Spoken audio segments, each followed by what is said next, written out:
Hello students, welcome to the 45th lecture of Physical Pharmaceutics BP 302T. I am Dr. Sushma Verma, Associate Professor in the Department of Pharmaceutics, Pharmacy Institute, NIT Greater Noida. In our previous lectures, we have discussed buffer capacity and buffer equation. In this lecture, we will be discussing the various biological and pharmaceutical applications of buffers. Right. In the initially we have discussed the application of buffers. In this lecture, we will be taking the biological applications. So, where buffers occur biologically and what is their significance while deciding the dosage formulations for pharmaceutical systems. Buffers in the biological system. Right. The human body is composed of various fluids, right. You find different types of fluids in the human body. To name a few, we have blood, right. We have lacrimal fluid, we have urine, we have saliva. So, we find different pH in the different parts of the human body, right. So far as the blood is concerned, it is one of the important fluids that we have to take care, because a number of formulations are designed so as to be directly given into the blood, right. So, if the pH of that particular formulation is not maintained, that can cause a reaction, that can cause a harmful reaction to the human body. Therefore, the maintenance of the human blood pH is very important, right.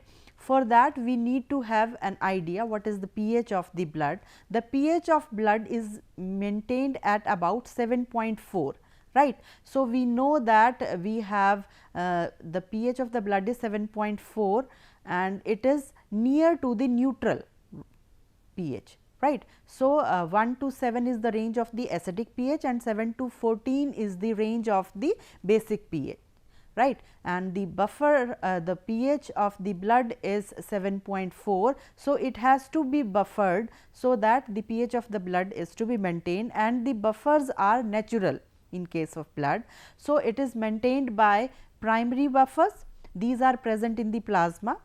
The plasma contains carbonic acid carbonate buffer and acidic or alkali sodium salt of phosphoric acid, right. So, these are the two primary buffers that are maintaining the pH of the blood, right.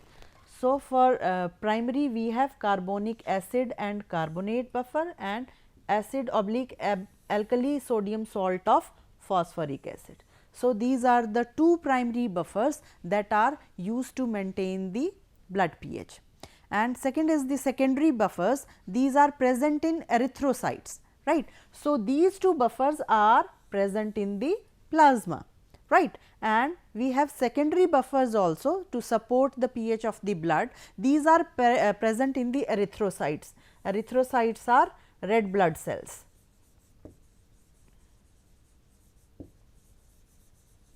right, which are oxyhemoglobin and hemoglobin and acid or alkali potassium salts of phosphoric acids, right. So, for maintaining the pH of the blood, we have two buffer systems, right. One is the primary, that is acting in the plasma of the blood, right, and these are carbonic acid and carbonate and the acid oblique alkali sodium salt of phosphoric acid, right. These are acting in the plasma, and secondary buffers, these are present in the red blood cells, and which are the oxyhemoglobin and the hemoglobin, and second one are the acid oblique alkali potassium salts of phosphoric acids. So, these two type of buffers are there naturally present in our body to maintain the pH of the blood to 7.4, which is near to the neutral pH, right. Second biological system is the no, it is for the blood also.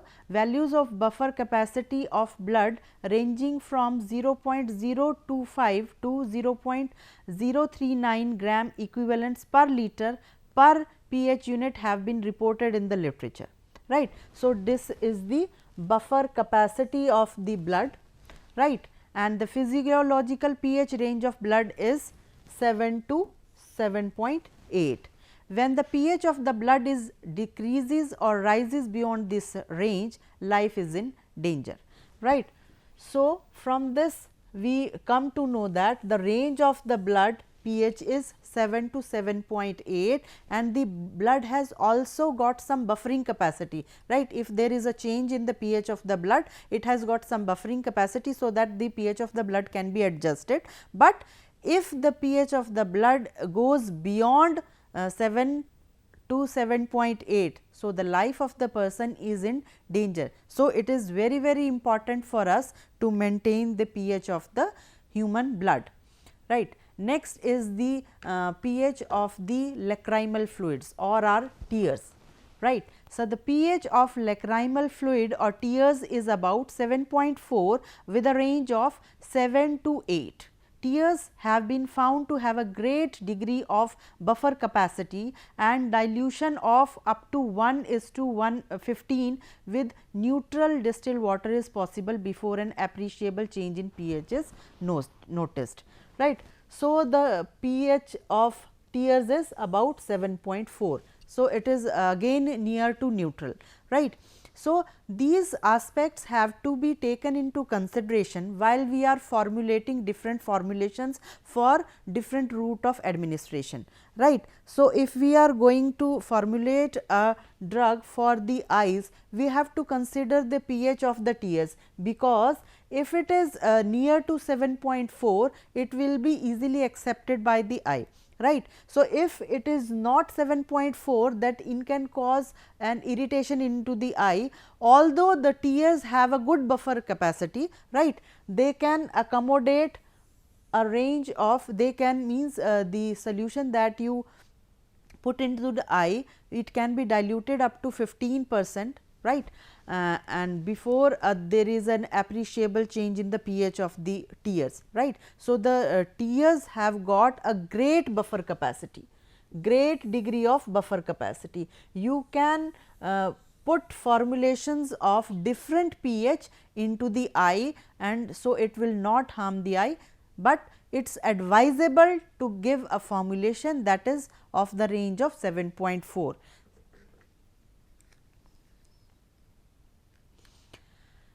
Next is the pH of the urine.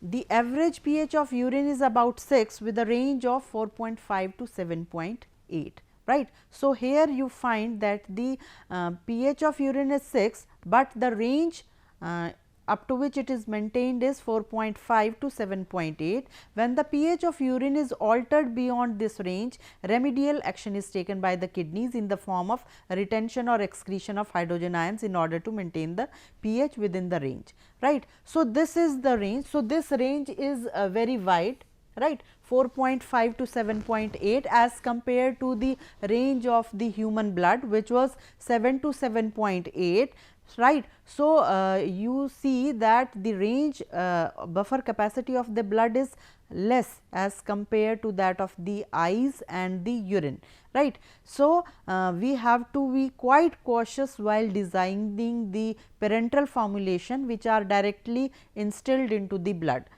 right. So, we should be very particular about the pH of the formulations, because once it is in the blood and if the pH is not maintained, so life of that person is threatened, right. But in case of your eyes and urine, you see the range of your pH is wide, it is from 4.5 to 7.8.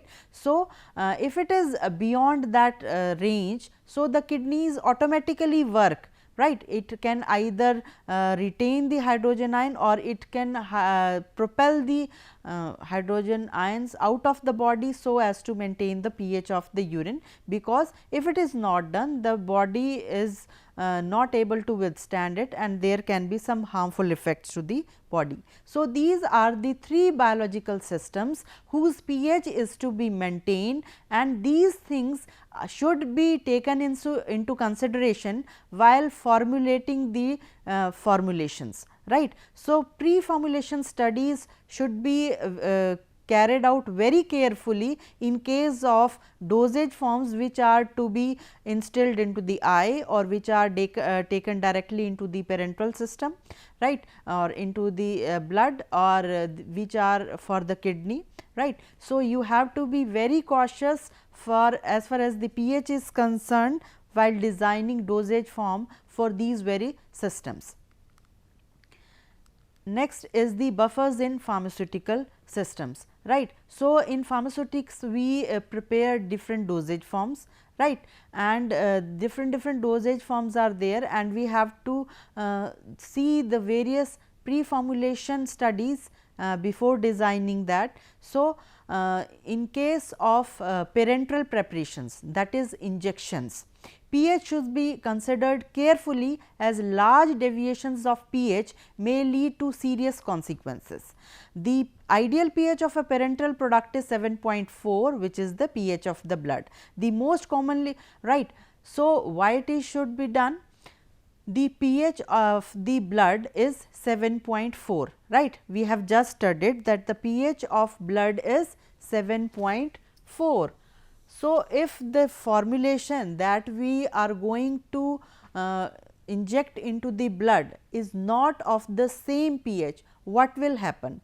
The body can be in danger because the pH is not maintained, then untoward reactions in the body starts, and even the death of the patient can be there, right. So, we have to be very cautious, and as we have discussed, the buffer capacity of the blood is not so good, and the range of the pH that is to be maintained for blood is very narrow. It is 7.0 to 7.8. So, the range which has to be maintained is very narrow in case of parenteral formulation. So, we have to be very cautious regarding the pH of the formulation that is to be injected into the blood.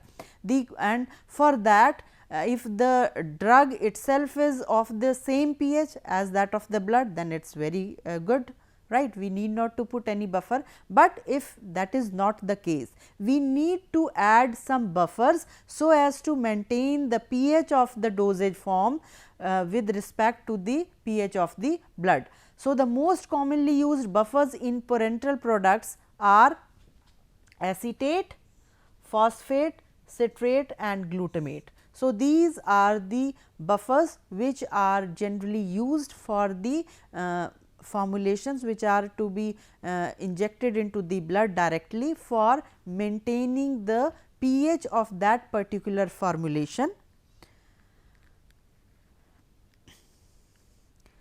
Next is the case of ophthalmic preparations, right. So, this is the second very important area that has to be analyzed while formulating a dosage form for the eyes, right. So, the eyes are very sensitive, these are the organs with which we see.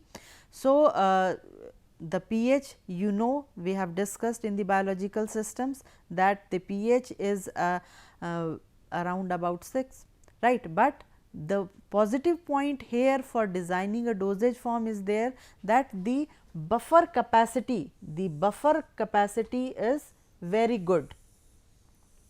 The buffering capacity in case of ophthalmic preparations of the tears is very good. So, you can make use of that concept while designing the dosage form.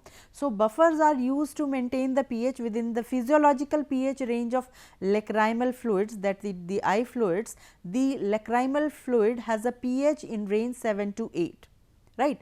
So, it has got a pH range of 7 to 8, but the thing that is good here is it has got a very good buffering capacity and can tolerate preparations having pH values between 3.5 to 10.5, right. So, eyes can tolerate formulations which have got a pH between 3.5 to 10.5 और with little discomfort. थोड़ा irritation होगा शुरू में eyes में जब eye drop आप डालते हो, but since the buffering capacity of the tears is very good, they can accommodate different pH. Outside this range, that is 3.5 to 10.5, increased lacrimation may occur with other complications. So, the buffering agents most commonly used in ophthalmic preparations include carbonate, phosphate, acetate, etc. Right. So आप जो है eyes में भी जब doses form design करते हैं, कोई भी डोजेज फॉर्म आइज़ के लिए डिज़ाइन करते हैं, you should keep in your mind that you have to keep the pH of that formulation comparable to that of the eyes, right. ठीक है, आप जो आइज़ का पीएच है उसके हिसाब से ही आप अपनी ड्रग का पीएच मेंटेन करके रखेंगे, नहीं तो आइज़ के अंदर इरिटेशन हो जाएगा. और अगर आइज़ के अंदर इरिटेशन है तो eyes are very sensitive organs of the body, है ना. तो आपकी विजन ब्लर हो सकती है, any other discomfort can be there. So, you have to keep in mind that the pH of the formulation should match to the pH of the eye or the tears, though their buffering capacity is very good. पर उसके बाद भी जो है आपको एक range maintain करनी है and that range is 3.5 to 10.5. उसके अगर बाहर आप गए तो it can be harmful for the eyes, and for that you can use buffer systems that are described.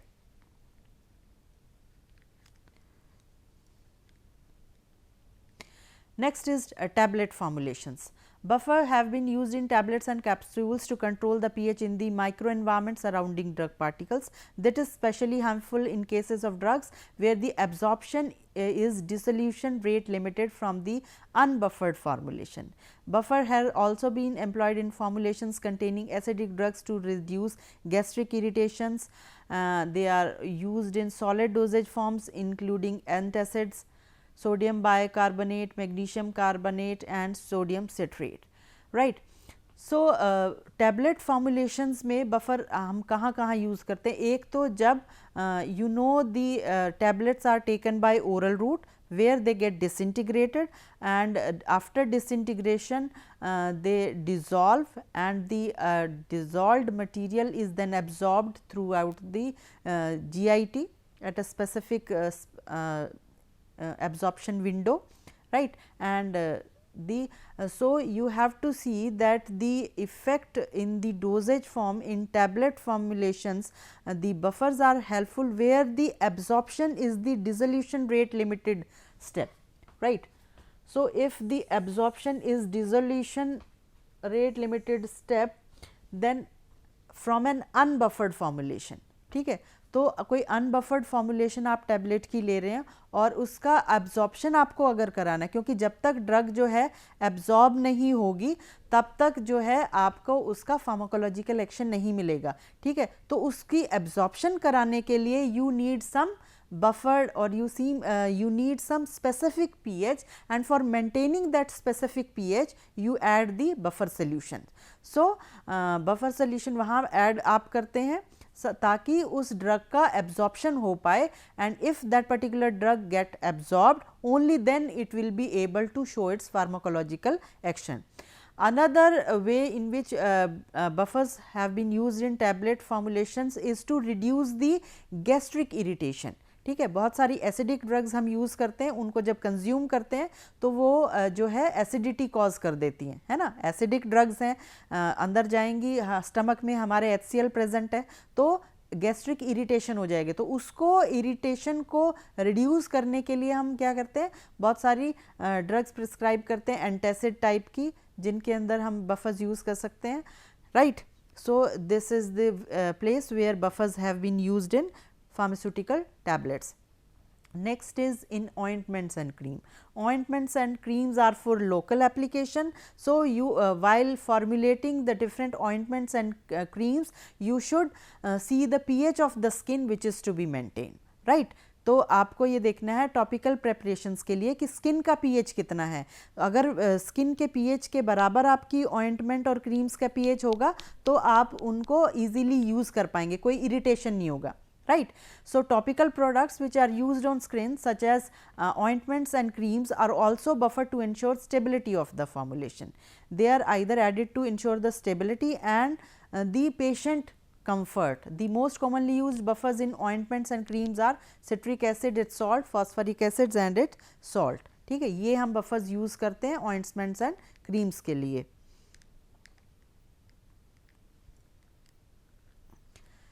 Next is the preparation of buffers, right.